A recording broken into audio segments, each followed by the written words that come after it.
What's up, and welcome to the Uncle Cyborg Show, where we talk about the latest news and our favorite things about video games while keeping it rated E for everybody. I'm Dadboy Few, and joining me today is the Hyrule King, Bo Mitchell. What's up? And look up in the sky, or to the left, it's Super Nolan Man. What's up, people? And today we are talking about Thursday's State of Play featuring the latest game from Sucker Punch, Ghost of Yotei. Ghost of Yotei is a highly anticipated follow-up to 2020's Ghost of Tsushima, now set 300 years later. The State of Play focused heavily on experience, showing off changes to combat progression and player choice. From the less linear investigation-based story as you track down the Yotei 6 to the creative suite of options that aim to make each player's experience unique. Now, we're gonna open this up here to the two guys who have played Ghost of Tsushima. I have not played Ghost of Tsushima. I thought that was a Dark Souls game when I first heard about like an it. Assassin's Creed game, am I right? Yeah. Ooh. So No. I got a question for the two of you. How has your hype level changed after seeing this 20-minute presentation? We'll start with you, Bo. I'm definitely more interested in it than I thought I was going to be. There's some really cool gameplay changes here, and I'll talk about it when we get to it, but it looks really good, and graphically, it's like, man, it looks even better than Ghost of Tsushima, which is crazy. Right. I'm really hyped for it. I still feel kind of about not having Jin there, I'll be honest. His story was done. It makes sense. How can Jin be 300 years old, pal?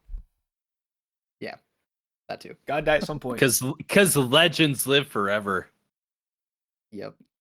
What would you say if this was your hype at the beginning, Bo? Where would you say it is now? There. Nice. I'd Yeah, say I think you're gonna be like, stop me when we get there. I'd say like in terms of like comparing it to the original, I think I might like it as much as the original once I play it. Nice. Maybe slightly less, but not like I originally thought it was gonna be like here, but now it's like level. Yeah. All right, Noah, how about you? I would say for myself that this has maintained the hype. For the most part, there wasn't really anything that I wasn't expecting, although we'll get to a couple of the more creative things that they added in that I actually am a big fan of. But just top level, I mean, yeah, I was hoping, if anything, that I was going to be more interested in this character, this new lead. And I like her design, I like her vibe, but I mean, Jin was such a perfect character, and depending on which version you played, audio wise, I mean, voiced by Zoro from One Piece, who is a phenomenal VA who just made this feel so real. I absolutely loved Ghost of Tsushima. Ghost of Tsushima, my game of the year 2020. We'll see if we ever get around to talking about retroactive game of the years. But so this has maintained my hype level. It didn't do as much as I wanted to for it, but I'm feeling good coming out of this presentation. Now, you had alluded to it earlier. You talked about saving stuff for later. What was your favorite feature or changes shown in this presentation, Nolan? I've got a few things that I liked, and I don't want to go in too quick on certain aspects of it if we're going to talk about them later, but just a real quick shout out to the combat. The change from having different stances to having different weapons, I think, is the absolute correct way to go. It keeps the same vibe that you had, because you will still have a similar approach to your battles where you're having to kind of look at the enemy, or like kind of like, okay, what do I need to switch over to? And I think it just gives more freedom for expression because you had your different stances in Ghost of Tsushima. And you'd have to switch through to like water stance, wind stance, stuff like that, depending which kind of enemy that you were taking on. And I assume they're going to have you adjust the same way, which I think was just the D-pad is how you switch stances. I'm almost certain that they're going to keep that same kind of movement here because it's basically just a replacement, but it makes sense for this character that they're creating to rather than stick to the sword, because this is no samurai. This is a ghost, right? Mercenary. Yeah, and it makes sense to be switching between these different weapons. I think that was really cool. But for features, I really like what they're doing with the additions onto the success they had with the Kurosawa mode that they had in the they added more in the last game. And Matthew, I don't know if you watched this or not. They have a section or they have an option that you can change it to when you are just roaming around the world, like you're outside of doing like a mission or like story activity. It changes the soundtrack to be lo-fi Japanese beats. It's pretty sweet. Yeah. Nice. Like a little bit of some trap feel to it. You better believe I'm going to be taking advantage of that. Especially when I'm doing cleanup later. I'm definitely going to be keeping to the main soundtrack at first, but when I go back to just clean up and explore, I'm going to be switching over to that in a heartbeat. Yeah, it's fun to switch over to that. Yeah, I feel similarly about the combat stuff. Just to jump off of that, like it makes total complete sense to just like add more weapons and just replace the stances. And yeah, the combat with the new weapons just looks awesome. Yeah. Oh man, I love the Odachi in particular. That's like one of my favorite like Japanese weapons. Oh, I can't wait for that. I loved it's her really good looking. Taking on the big tank guy and popping that thing out, just thrusting it totally forwards after like everything else is just kind of bouncing off of him, and then Odachis are so cool. Oh man, that was satisfying. I think it's absolutely the right call. Yeah. So, Bo, you said what was your favorite weapon again? Odachi. Odachi. No, do you got a favorite Japanese weapon? Me? Yeah. I like a seppuku blade. Well, my favorite Japanese weapon, of course, is the Gundam. But it sounds like we're all liking the changes to combat, and I think I haven't played, but I feel like when you do a sequel like this, it's good to you gotta play this game before it comes out, especially when it's so far apart like that. That's how good it is. I feel like when it's so far apart like that, it's good to now you can try different stuff because you're not tied to being a week after the game finishes. So does that sound like, Bo, you're most hype about the changes to combat? Yeah, I mean, there's some other really great stuff too, but that was the biggest like new feature that was like, oh yeah, that's really nice. Do you want to shout out anything else that's like a minor thing? I thought it was kind of fun, and people were calling it out in the comments of like how funny it is, but cool is when you're running faster with the flowers. Yeah, right. I was watching some reactions to it afterwards, and they're talking about they're talking about if you're on the horse, you're running through the flowers, you get a speed boost to it, and it's these really very well rendered, beautiful flowers. And then somebody on the reaction was like, "Oh man, I'm gonna feel kind of like a jerk for riding on the flowers." And then someone else like photoshopped in a little caption that says, "You're not a jerk for riding on the flowers." Nice. But with the hype, the new combat change, was there anything that was said or shown that you're a little hesitant on? Any kind of red flags there for you, Bo? Or anything that you're uneasy about or got questions of? Yeah, Nolan kind of alluded to it, and I felt this way since have seen it. The new character is just kind of, I don't know. I think it's gonna need to grow on me once I'm playing it. Mm-hmm. I like that they kind of explained it a little bit more in the trailer, so I'm more into it than I was. She's a mercenary, she's not like a samurai. That's what I thought it was going to be, was that she's just a female samurai, which was never a thing in history, just so you know. Yeah.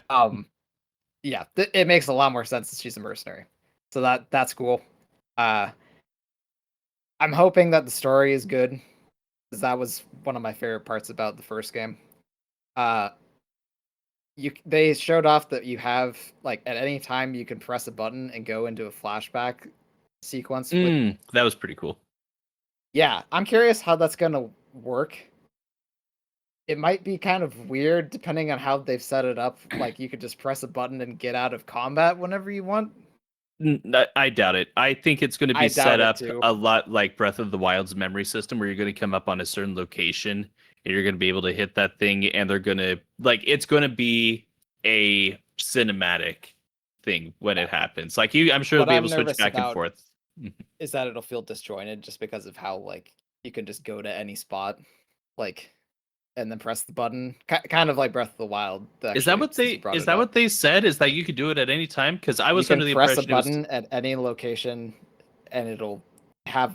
I'm sure it's not every single location, but when you can, you press the button and it goes immediately into the flashback. Okay. So it could feel disjointed, like Breath of the Wild and Tears of the Kingdom, where you're getting bits and pieces of the story where they're not supposed, like, not in order. So which is. I don't know. Hopefully, okay. My interpretation of what they were saying is that when you get to an area, at any point during this area, you can switch back and forth. I didn't think they meant in the world altogether. I thought it was you come across the section. It's more limited. But that would be, honestly, that'd be kind of incredible if you could do that anytime, because then you just play the entire world in a flashback, if that's the case. Which I don't feel like they could do. But I don't know. That could be interesting. I will say that I didn't like. I thought it was a cool idea, but I also was like, what is this actually going to do? You know, what's going to be accomplished by this? Yeah, maybe I just have, like, PTSD from how Breath of the Wild did it. It feels just like immediate. Oh no! Kind of feeling like does it kind of feel like they're just putting a gimmick to have a gimmick? Yeah, I hope it feels better than how Breath of the Wild did it, basically. Okay. Yeah, I'll say I'm in a similar space in terms of any red flags that were shown. I thought that there were some things that I wanted to see that I didn't see. But maybe I can talk about that later. But in terms of actual red flags, I feel like a lot of it is going to be story related. I liked some of what they had to say. And I even used our Twitter account to call out the director. Not call out. That sounds really aggressive. Starting fights. To talk to the director and being like, hey, create presentation, but you said something that sounded interesting to me, where you said it's not about a checklist. It's about finding the things that you enjoy doing and creating your own experience in those things. Yeah. I remember him saying that. I followed it up with saying, will this be reflected in the trophy list? Yeah, because I would love it for that for it to be that way. For that trophy list at all. That platform was actually a lot of fun. I think I did Ghost of Tsushima in like 40 hours. So not a bad one at all compared to, I mean, considering its size, right? But the amount of freedom that they're advertising, I don't know if that I'm worried that it's going to make the story difficult to tell. There are games that are doing non-linear stories well, but they're all about, like, kind of finding things in the world, like things like Elden Ring, and doing item descriptions, which from additional things that they've said sounds like they're moving somewhat in that direction. But I think they're trying to strike a balance between that and traditional linear cinematic storytelling that I don't think is compatible. But we'll see if they can prove me wrong there. Yeah, hard to say. Well, one thing is for certain, and that's that the gaming landscape has changed pretty drastically since 2020. You know, even just this year alone, you've got games like Clair Obscur, Kingdom Come Deliverance 2, Death Stranding 2, and more to come out this year. Also, you really feel about Death Stranding 2. I play Death Stranding 2 every day. I go out on a walk around the neighborhood. I want you to play it on the thing. Now, you only walk for the first 3 hours, then you're in a vehicle the rest of the time. I can't walk for more than 3 hours. It's Trucker Simulator. But what does Ghost of Yotei need to do to succeed in 2025? Whoever would like to go first on this one. I went first last time. I can jump in on this. Yeah, so if we're thinking about where things are now versus then, I mean, when we went into Ghost of Tsushima, the entire conversation was, is this not just going to be Japanese Assassin's Creed? And in a lot of ways it was. In some ways. But, that worked for a lot of people. The Assassin's Creed crowd was really Assassin's big on Creed this game right now. Yeah, it's arguably better than Shadows. And I don't think that's even like controversial to say. I think most people probably feel that way. Like a lot of people that I heard jumping into Shadows this year is they're like, we didn't really need this after Ghost of Tsushima. Like, you kind of missed your window. And my thing with Ghost of Yotei is, are people going to come to this game feeling like it missed its window? Where is this kind of open world Assassin's Creed adjacent gameplay going to really hold up here? And I think worst case scenario, this game ends up being an 8 out of 10. Is a lot of fun to play, feels really good, but just doesn't do anything special. So where I think it needs to do is it needs to do something special there. I think there's a couple ways they can do it. Number one is now that they've said it, they need to keep to their word. They have said that they want this game to be a unique experience for each player. I want them to prove that to me now, because everybody can just swipe through options in a menu.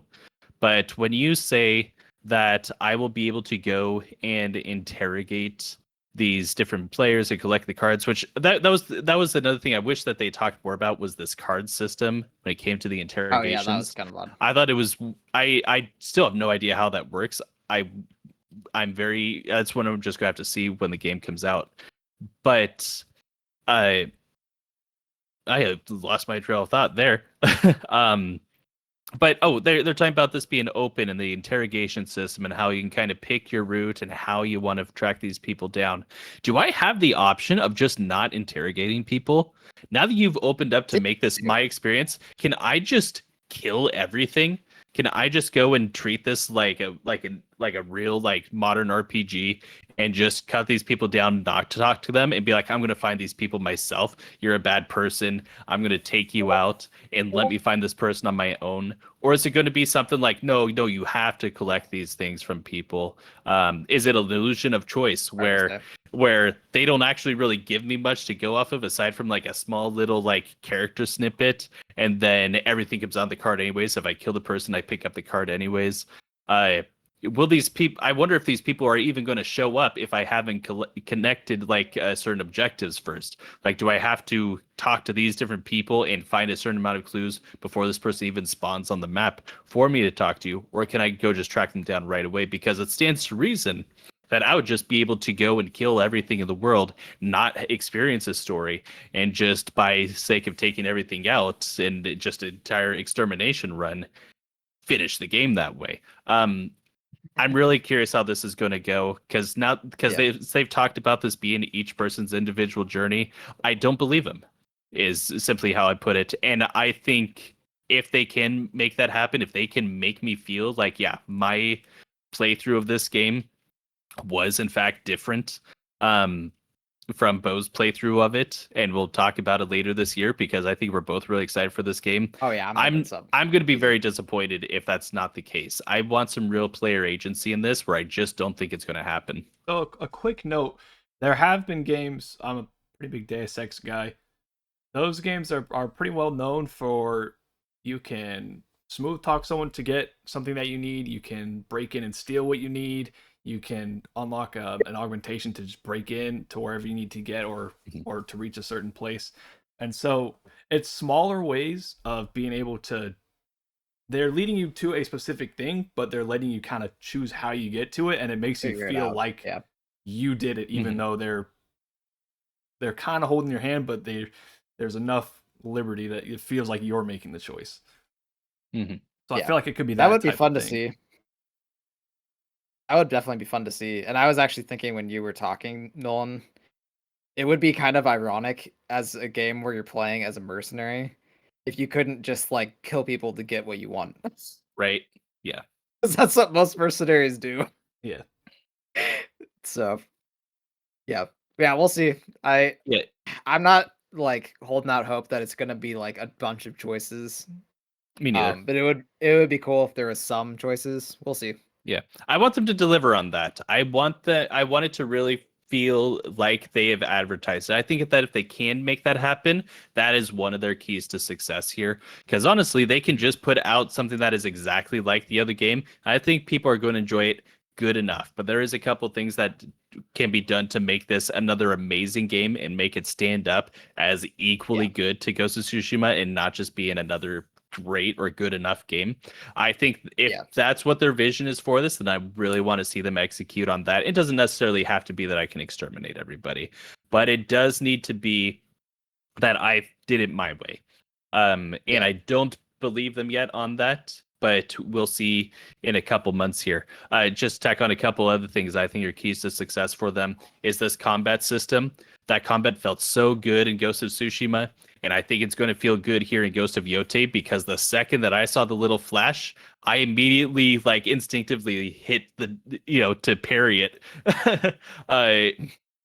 And I was like, I just took me back, and I'm like, oh yeah, I can't wait to do that again, because I felt that system was so good. And I think that what they're doing with the weapons here, your multiple weapons, is the way to do it, rather than just having the different stances. I think if they had done stances, this would be an automatic failure in terms of the combat. I feel that we've moved past the stances. We've had Neo, we've had Wolong, before Ghost of Yotei. exactly, and now that we where we are now, I don't think the stances would have worked, and it also doesn't really work for this character. So I think they went the absolute right route. I think that they are doing right by the character and story that they're creating here, and that's what I think Sucker Punch really does great at to begin with, even if you're looking at some of their older games.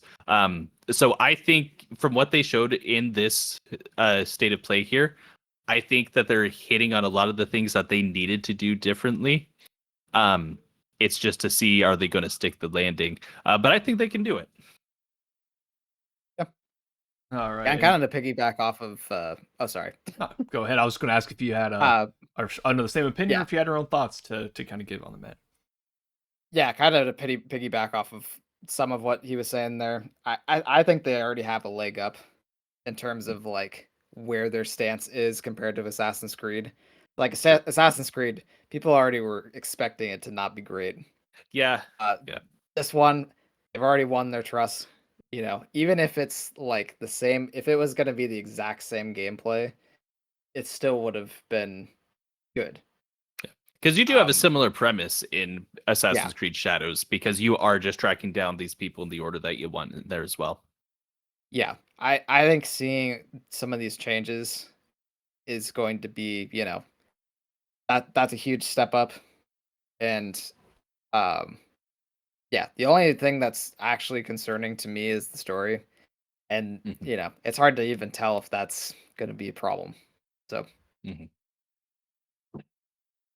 well, Ghost of Yotei, we'll see. Will it be all right? Will it be great? Will it be a triumphant return to form? Let us know in the comments what you think. Remember, you can be a part of what we do, commenting, liking, and subscribing. We appreciate you guys watching this. I'm Dadboy Few. That right there is the Hyrule King, Bo Mitchell. This is Super Nolan Man, and you guys have a great week. Ghost of Tsushima Legends 2 is never happening.